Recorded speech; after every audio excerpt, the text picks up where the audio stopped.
না, অবশ্যই আমরা কেউ কখনোই চাইনি এবং প্রত্যাশাও করি না, এখনো চাই না।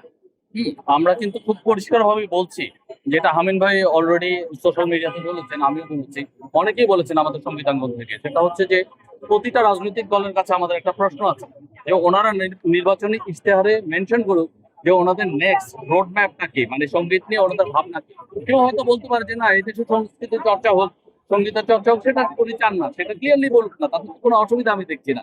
যদি তার সদিচ্ছা থাকে তাহলে সেভাবেই বলবে। আর যারা সেটাকে এগিয়ে নিতে যেতে চান, তারা কিভাবে নিতে চান সেটাও তো আমাদের জানার অধিকার আছে। স্বাধীনতার কিন্তু আমাদের 54 বছর পাড়ি দিয়ে ফেলেছি, আমরা 55 বছর আছি।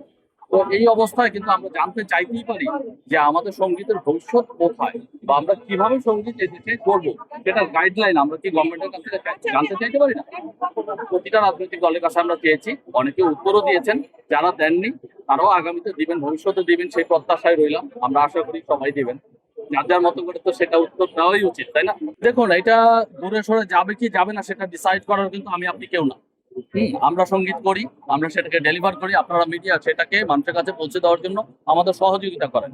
মানুষ সেটা রিসিভ করবে কি করবে না সেটা মানুষের চয়েস। এই চয়েসটা কেউ কাউকে চাপিয়ে দিতে পারে না।